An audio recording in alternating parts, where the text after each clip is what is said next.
Assalamualaikum warahmatullahi wabarakatuh. Alhamdulillahi haqqa hamdi wassalatu wassalamu ala khairi khalqi Muhammadi rasulihi wa abdi wa ala alihi wa sahbihi min ba'di. Sadaqallahul azim balagha rasulul karim wa nahnu ala dzalika minasyahidin. Alhamdulillah, kita pagi hari ini sudah sama-sama melaksanakan sholat subuh dengan berjamaah.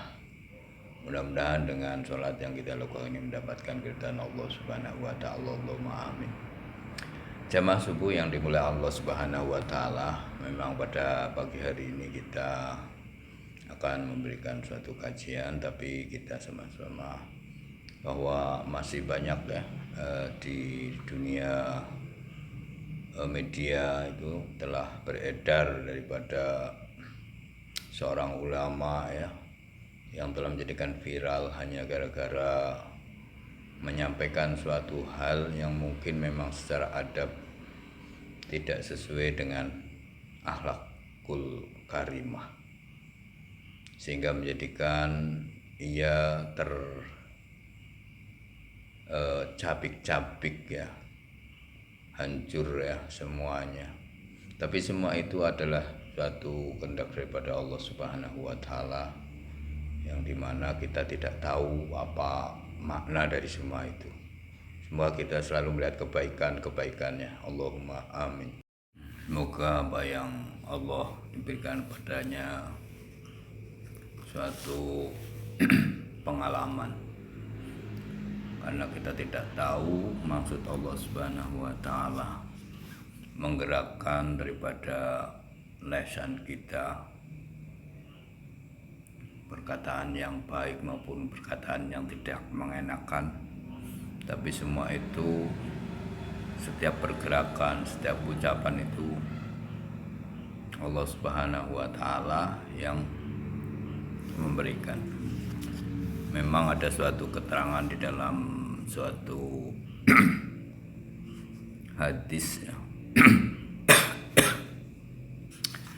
Man a'ana ala maksiatin walau bisatri kalimatin kana syarika lahu fiha. Barang siapa membantu kepada kemaksiatan walaupun hanya dengan sepatah kata pun, maka ia termasuk bersekutu di dalamnya. Jadi kita menyampaikan suatu perkataan, ya hanya satu kata mungkin, tapi itu menjadikan suatu kemaksiatan, ketidakbagusan, ketidakbaikan ya, yaitu yang tidak sesuai dengan hakikatul kalimat la ilaha illallah, ucapan-ucapan yang hak ya, sehingga menjadikan diri kita terpuruk. Tapi semua itu kita kembalikan kepada Allah Subhanahu wa Ta'ala ya. Semoga apa yang terjadi pada hari ini Allah Subhanahu wa Ta'ala bukakan hati mata kita ya, untuk bagaimana melaksanakan beramal agama, karena agama itu nasihat kata Nabi. Bagi siapa? Bagi Allah dan Rasulnya dan bagi orang-orang yang beriman. Di orang-orang yang mempunyai agama, maka Allah Subhanahu wa Ta'ala akan jaga. Tapi semua itu Allah Subhanahu wa Ta'ala akan angkat derajat seseorang, akan turunkan derajat seseorang, itu hanya Allah saja yang tahu.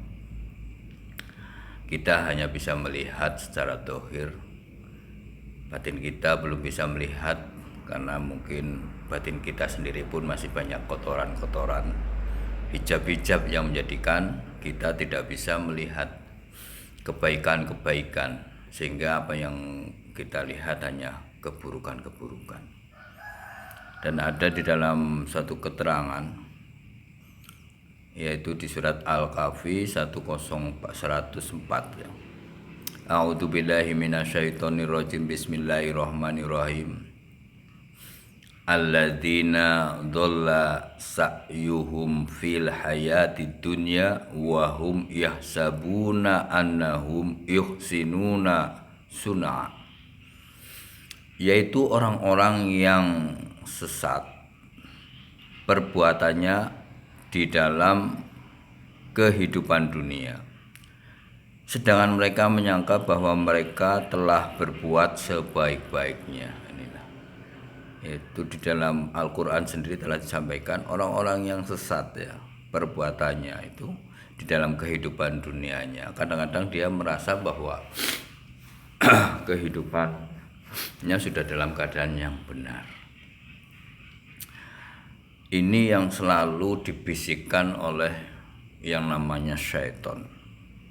Sehingga dengan bisikan-bisikan itu kita telah terpleset ya.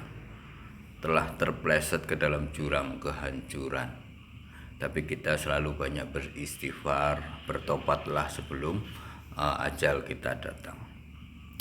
Karena di dalam keterangan Nabi juga telah menyampaikan di dalam Asar Sahabat, yaitu ketika Rasulullah bersabda, man isdada ilman walau yazdad huda lam yazdad minallahi ila bu'dah. Barang siapa yang bertambah ilmunya tetapi tidak bertambah petunjuk, maka tak bertambah apapun kecuali bertambah jauh dari Allah. Jadi siapa orang yang bertambah ilmunya, semakin banyak ilmunya tetapi ia tidak bertambah petunjuk, maka tak bertambah apapun kecuali bertambah jauh daripada Allah. Inilah yang ditakutkan ya, daripada orang-orang yang ingin mengharapkan kehidupan dunia yang baik, kehidupan akhirat yang baik. Karena kita mempunyai musuh yang nyata, yaitu syaitan, iblis yang merasuk di dalam peredaran darah kita, sehingga sudah janjinya iblis itu dia tidak akan menyelamatkan manusia daripadanya untuk masuk dalam surga, mendapatkan keridhaan Allah, kecuali setan ingin menjadikan temannya dalam kehidupan di akhirat nanti. Sehingga dengan dia berusaha tidak pandang bulu, baik ulama, orang yang berilmu ya, orang yang berpangkat, semuanya diajak untuk bisa menjadikan sahabat temannya, sehingga dia bisa menjadikan teman di satu tempat yang dibenci oleh setiap manusia, yaitu nerakanya Allah Subhanahu wa Ta'ala. Dan beliau bersabda lagi, asadun nasi adzaba yaumal qiyamati alimun lam yanfa lahu bi ilmihi. Orang yang akan sangat tersiksa pada hari kiamat ialah orang alim yang ilmunya tidak diberi kemanfaatkan oleh Allah Subhanahu wa Ta'ala. Orang-orang yang amat sangat tersiksa pada hari kiamat ialah orang alim yang ilmunya tidak diberi kemanfaatkan oleh Allah. Jadi demikianlah. Jadi hari ini kita telah diperlihatkan oleh Allah Subhanahu wa Ta'ala, di mana seorang untuk menjadikan kehidupan dunianya berubah walaupun dengan suatu keburukan yang dirasakan, tapi kalau dia ikhlas karena Allah Subhanahu wa Ta'ala, maka diangkat derajatnya. Cuma di situ ada makhluk yang juga tidak senang ketika orang mendapatkan kebaikan daripada Allah, bagaimana kebaikan itu datang yang menjadikan dia akan menjadikan tersesat pula. Jadi Allah Subhanahu wa Ta'ala atur semua kehidupan, baik yang baik maupun yang buruk yang datang kepada diri kita, ini untuk pelajaran bagi kita. Karena kita selalu dicontohkan oleh Nabi untuk selalu berdoa, Allahumma inni a'udzubika min ilmi la yanfa'u wa qalbi la yakhsha'u wa amalin la yarfa'u wa du'a'in la yusma'u.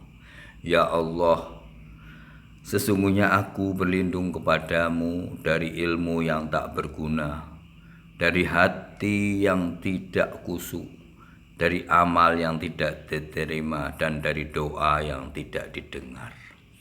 Itulah doa yang diajarkan kepada Nabi kepada kita.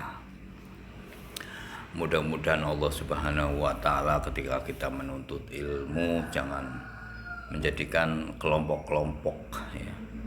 Ada 3 kelompok, yang mana kelompok yang pertama akan mendapatkan keridhaan Allah ketika dia menuntut ilmu semata-mata karena Allah, untuk bisa mendekatkan diri kepada Allah Subhanahu wa Ta'ala dengan cara sunnah baginda Nabi Muhammad SAW. Dan yang kedua, orang yang menuntut ilmu ya untuk kepentingan pencari kehidupan di dunia, untuk menjadikan pengikut banyak, menjadi orang yang kelihatan pandai dalam berbicara. Dan ketika orang-orang ini sudah mencapai tingkat ya ilmu sudah mencukupi, pengikutnya banyak, dia lupa bahwa semua itu selalu diawasi oleh Allah Subhanahu wa Ta'ala. Kalaulah dia tidak bertobat kepada Allah, maka akan celakalah dia. Tapi kalau dia sempat masih bertobat, maka Allah akan selamatkan. Dan orang yang ketiga, orang yang menuntut ilmu hanya karena perkara dunia, dan dia tidak akan tobat, maka inilah celakanya orang-orang yang menuntut ilmu, yang kelompok yang ketiga. Dan kita berharap yaitu orang-orang yang mencari ilmu hanya karena keridhaan Allah untuk bisa mendekatkan diri kepada Allah dengan cara yang dicontohkan baginda Nabi Muhammad SAW.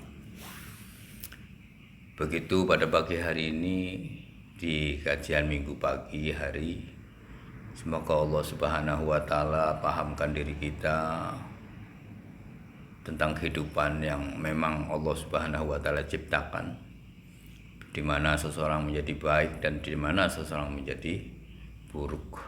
Semua itu sudah diatur oleh Allah Subhanahu wa Ta'ala. Daun yang jatuh di malam gelap, ya Allah Subhanahu wa Ta'ala tahu. Dan binatang apapun yang merayap di kegelapan malam, di bawah lautan yang gelap, di pasir yang hitam, Allah pun tahu. Maka itulah kita selalu berusaha bagaimana berbuat bersangka baik terhadap orang lain dan bersangka buruklah terhadap diri sendiri, maka Allah Subhanahu wa Ta'ala mudahkan kita keselamatan di yaumil kiamah nanti, dan Allah akan selamatkan. Dan janganlah kita selalu banyak-banyak ya untuk selalu melihat kekurangan, keburukan orang lain, tapi berbanyaklah melihat kebaikan-kebaikan orang lain. Demikian, mudah-mudahan Allah Subhanahu wa Ta'ala selalu selamatkan diri kita, hati kita bersihkan dengan banyak istighfar, sholawat, dan banyak kalimat thayyibah.